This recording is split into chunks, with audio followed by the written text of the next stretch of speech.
Welcome to Beverly Unitarian Church. My name is Julia Jones, and I'm the ministerial intern for this congregation. We welcome all people here with every identity and from every place. Whatever your past or present is like, we invite you to walk into the future with us. Here we celebrate a diversity of beliefs, striving always to make room for more. Like other Unitarian Universalist congregations, we affirm 7 principles, which are not a doctrine or a dogma, but rather our shared values and moral guide. To learn more about these principles, please visit the website of our denomination, www.uua.org. Our minister here at Beverly Unitarian is the Reverend David Schwartz. I'm happy to welcome any visitors that we may have with us today and hope that you'll stay for the virtual coffee hour after the service on Zoom using the link that will be shared in the chat. To learn more about our congregation, visit our website or our Facebook page. To be added to our church's email list, send an email to beverlyunitarian@gmail.com. We look forward to the day when we will be able to meet you in person. Let us now join together in spirit and prepare our hearts and minds for worship.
We come to this hour in gratitude for those lives now ended which have touched our own, for the people we loved whose stories live in us.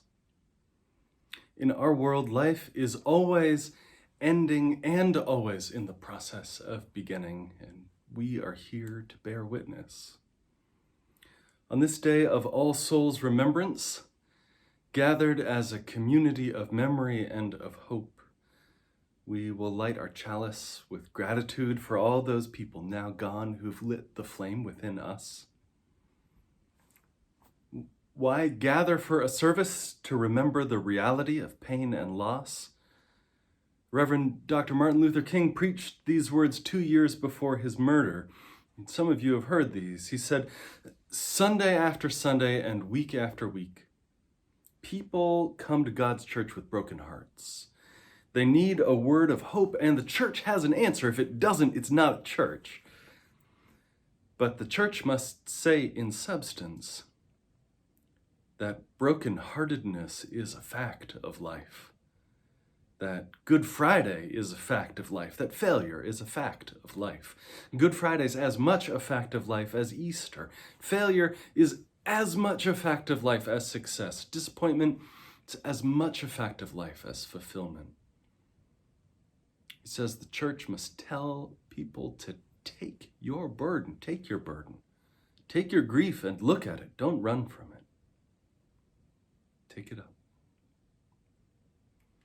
We come to this hour to lay bare the hidden griefs we carry, to call to mind the loss and honor the incompleteness, the absence, which is a part of living. Friends, I light our chalice also on a Sunday 2 days before this election. This chalice that we light, which calls us home again to our best selves, calls us back to community, calls us to remember what we're about and who we are. We light this chalice in a moment of volatility and uncertainty and ambiguity.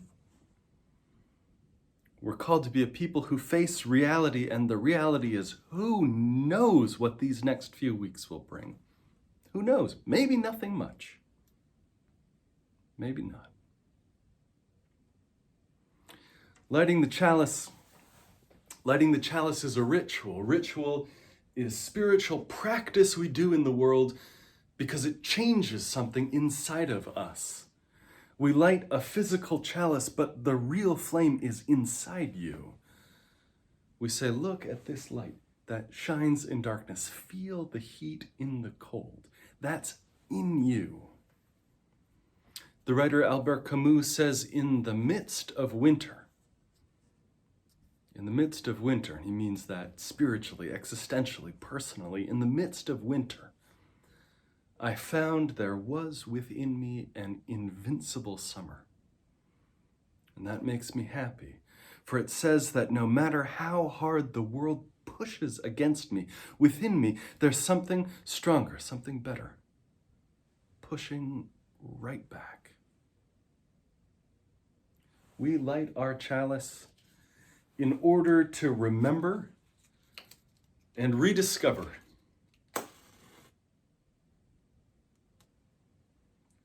that invincible summer which is within each of us.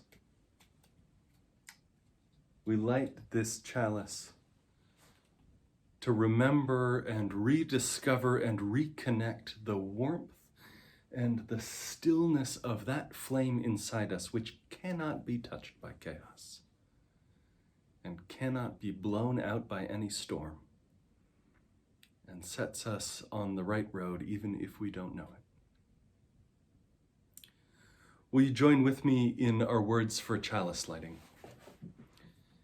May we be reminded here of our highest aspirations and inspired to bring our gifts of love and service to the altar of humanity. May we know once again that we are not isolated beings, but connected in mystery and miracle to the universe, to this community, and to each other.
Friends, will you join me in the words of our covenant, the commitment that we make to each other about what it is we're doing here, why we gather, who we're becoming, and who we are. Love is the spirit of this church, and service its law. This is our great covenant, to dwell together in peace, to seek the truth in love, and to help one another.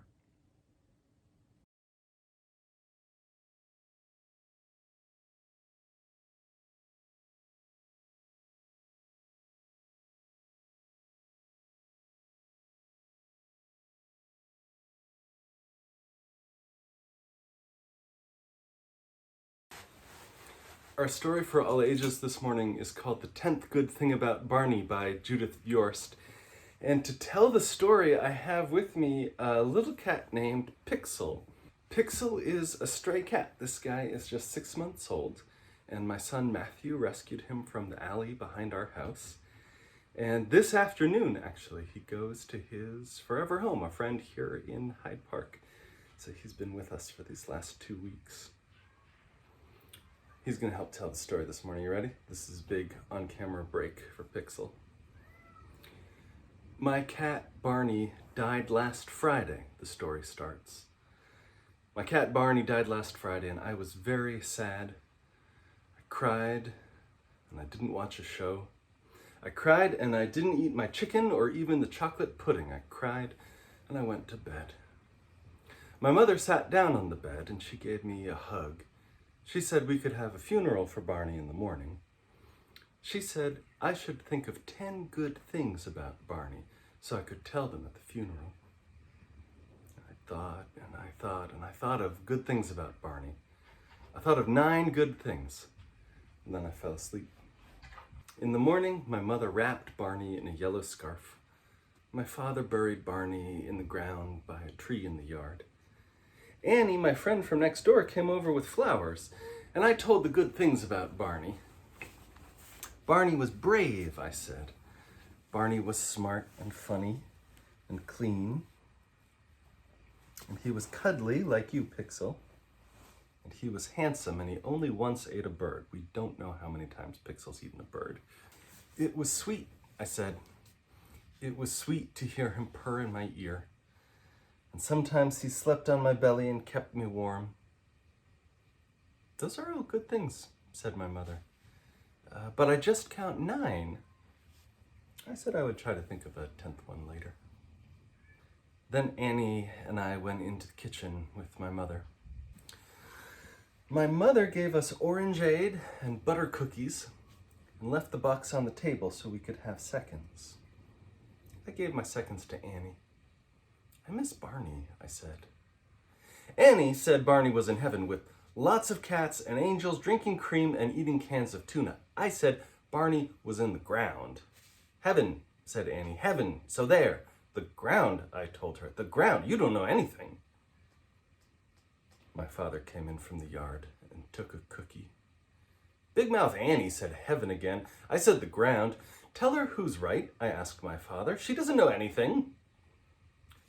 Maybe Barney's in heaven, said my father. Aha, said Annie and stuck her tongue out at me. And maybe, said my father, Barney isn't. What did I tell you? I said, and yanked Annie's braid. Father made me let go. We don't know too much about heaven, he told Annie. We can't be absolutely sure it's there. But if it is, said Annie in her absolutely sure voice, it's bound to have room for Barney. It's bound to have room for Barney and tuna and cream. She finished another cookie and went back home. My father told me he had to work in the garden. I said I would help a little, but only a little. I told him I didn't like it that Barney was dead. My father said, why should I like it? It's sad, he said. Sad. He told me it might not feel so sad tomorrow. My father had a little packet of brown seeds, shook some out in his hand. The ground will give them food and a place to live, he said. And soon they'll grow a stem and some leaves and flowers. I squeezed the packet open and looked in the bottom. I told him, I don't see any leaves and I don't see any flowers. Things change in the ground, my father said. In the ground, everything changes. Will Barney change too? I asked him. Oh yes, said my father. He'll change until he's part of the ground in the garden. And then, I asked, will he help make flowers and leaves? He will, said my father. He'll help grow the flowers, and he'll help grow that tree and some grass. You know, he said, that's a pretty nice job for a cat. My father and I planted all the seeds in the garden, And then we ate sandwiches together under the tree for lunch. After lunch, we worked in the garden some more. At night, I still didn't want to watch a show. When I turned out the light, my mother sat down on my bed. She gave me a hug, and I said I had something to tell her. Listen, I said, and I told her the good things about Barney. Barney was brave, I said, and smart and funny and clean, also cuddly and handsome, and he only once ate a bird. It was sweet, I said. It was sweet to hear him purr in my ear.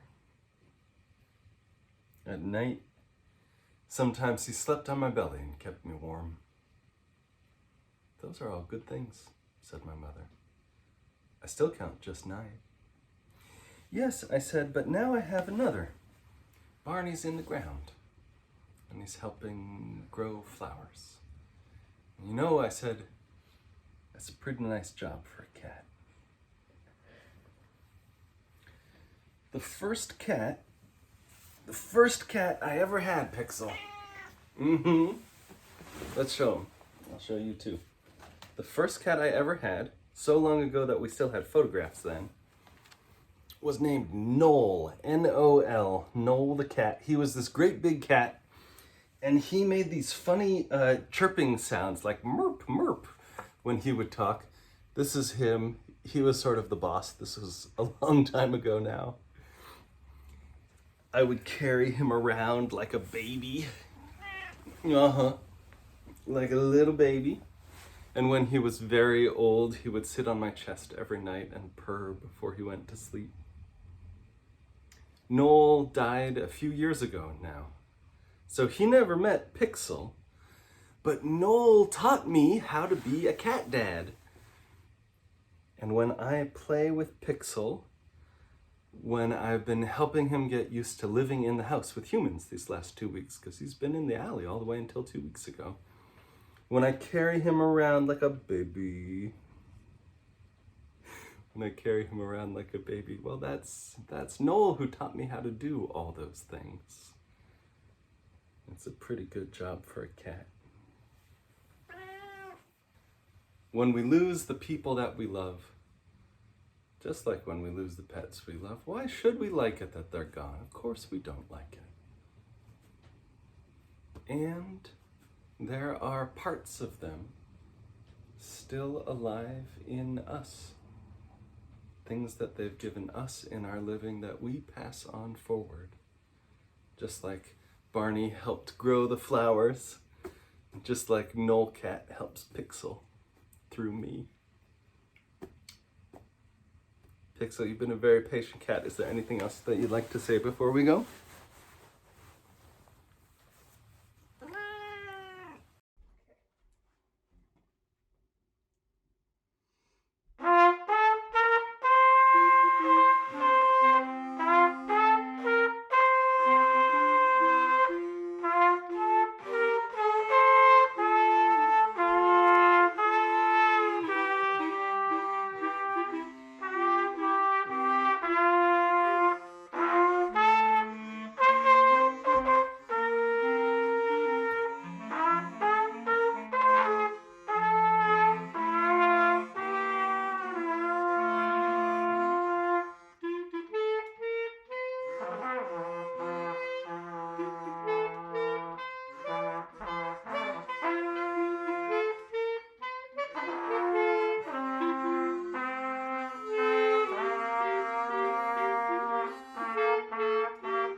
Friends, I invite you to join me now in a spirit of prayer and meditation. To breathe deep the breath of life and be here now. Be where you are. Pause. Slow. Center. Let yourself be held and held by your chair, your couch, and by this gathered community. Will you take a breath with me?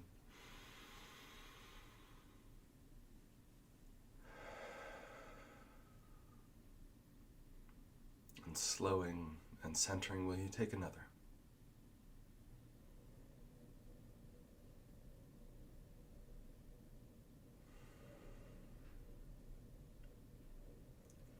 Begin with these words for meditation from the poet Mary Oliver. That time I thought I could not get any closer to grief without dying. I went closer and I did not die. Surely God has his hand in this, as well as friends. Still I was bent, and my laughter, as the poet said, was nowhere to be found. Then said my friend Daniel, brave even among lions, "It's not the weight you carry, but how you carry it, books, bricks, grief. It's all in the way you embrace it, balance it, carry it, when you cannot, and would not put it down." So I went practicing. Have you noticed? Have you heard the laughter that comes now and again out of my startled mouth? How I linger to admire the things of this world that are kind, and maybe also troubled. Roses in the wind, the sea geese on the steep waves, a love to which there is no reply.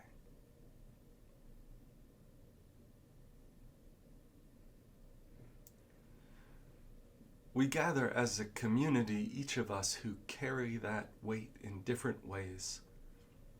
We all mourn differently and at different times, and grief keeps its own schedule. Grief keeps its own calendar, coming back to visit us unexpectedly or departing.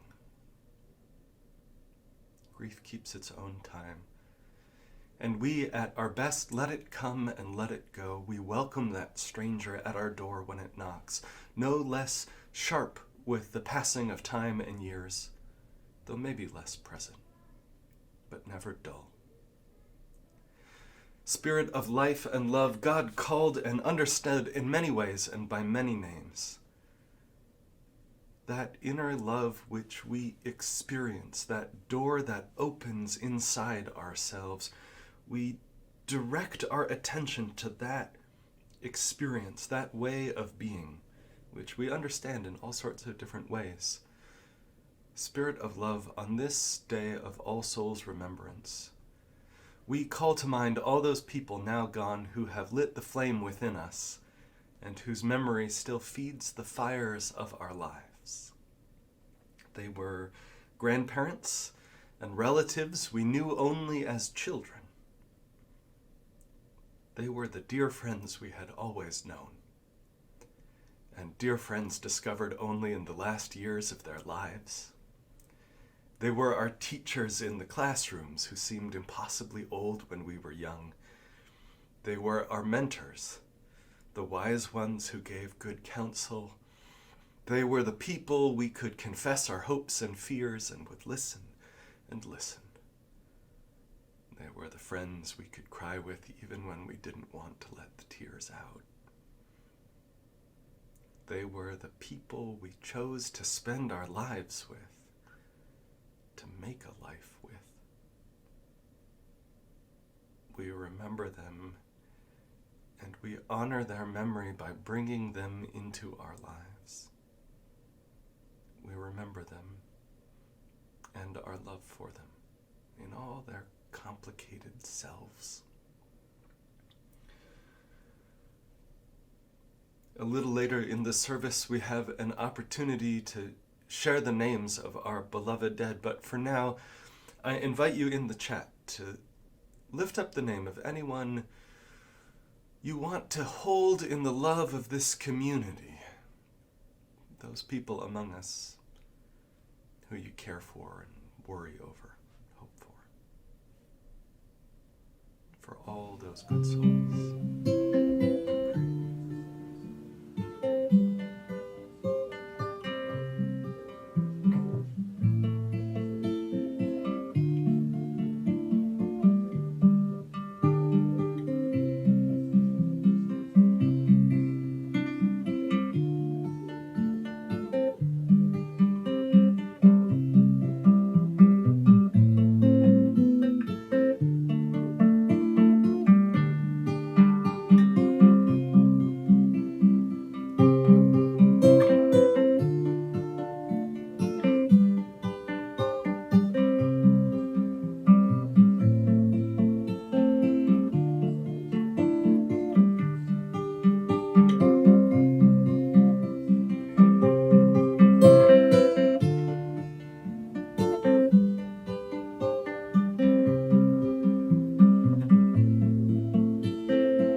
In the cold bite of the air, you can feel time passing. We're moving into darkness even as leaves burst into brilliance. Red and yellows rain down, already becoming dirt for next spring's growing. We're moving through the wheel of our years, bound by our common human knowing that we are alive and have to die. We pause now, together. There is a beginning. There is an ending for everything that is alive. In between is living. We pause now to mark the turning of the years, to remember those we've loved and lost, to honor them and to love them still. We have come also to hold our own grief of other losses, disability, illness, lost possibility, lost futures. We've come to hold our grief as individuals and to hold our grief as a community. We honor it today. We take it seriously. We hold it gently, that we might be made more whole by remembering our brokenness. As we remember those who died and acknowledge our grief in all its varied and complex forms, we remember our own mortality. May we live more boldly and fully. May our lives honor our loved ones. What they dreamed falls now to us. When we meet in person for this service, we'd invite any who wish to come forward to our altar and silently light a candle for your own beloved dead, adding perhaps a photo or memento. In doing so, we lay bare the hidden griefs we carry. We honor the loss, the incompleteness, the living with absence that is part of what it is to be a person. In this season, our community is separate and distanced and connected and whole. As the music begins, I invite you in the chat to share the names of those lives now ended which have touched our own, to add in the chat the names of the people you loved, whose stories and whose memories live now in you and in us.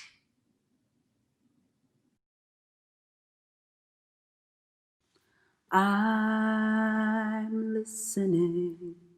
I am listening. Spirit, speak to me. I'm listening. I am listening. Spirit, speak to me. My ears are wide open. My eyes are now open to see what I may be. I'm listening. I am listening. Spirit, speak to me. I'm listening. I am listening. In this moment of Spirit, speak through me. I can hear the voices of all my kind. I'm listening, singing. I am listening, tweeting and howling into the wind. My ears are wide open, and oh, the joy. My eyes are wide open, oh, the love to see and what hear for you and me. Oh, I'm listening in this moment of silence. I am listening. I hear Spirit speak through me. We close our service with these words by the poet May Sarton, her poem called All Souls. Did someone say that there would be an end, oh, an end to love and mourning? Such voices speak when sleep and waking blend, the cold, bleak voices of the early morning. When all the birds are dumb in dark November, Remember and forget, forget, remember. After the false night, warm, true voices wake. Voice of the dead that touches the cold living through the pale sunlight, once more gravely speak. Tell me again while the last leaves are falling, dear child, what has been once so interwoven cannot be raveled, nor the gift ungiven. Now the dead move through all of us, still glowing. Mother and child, lover and lover mated, are wound and bound together and inflowing. What has been plaited cannot be unplaited, only the strands go richer with each loss, and memory makes kings and queens of us. Dark into light, light into darkness spin. When all the birds have flown to some real haven, we who find shelter in the warmth within listen and feel new cherished, new forgiven as the lost human voices speak through us and blend our complex love, our mourning without end. What wondrous love is this, O my soul, O my soul? What wondrous love is this, O my soul? What wondrous love is this that brings my heart such bliss and takes away the pain of my soul, and takes away the pain of my soul. When I was sinking down, sinking down, sinking down, when I was sinking down, sinking down, when I was sinking down, beneath my sorrow's ground, friends to me gathered round, oh my soul, friends to me gathered round, oh my soul. To love and to all friends I will sing, I will sing. To love and to all friends I will sing. To love and to all friends, all pain and sorrow meant, with thanks unto the end I will sing, I will sing. With thanks unto the end I will sing. What wondrous love is this, O my soul, O my soul? What wondrous love is this, O my soul? What wondrous love is this that brings my heart such bliss and takes away the pain of my soul, and takes away the pain of my soul.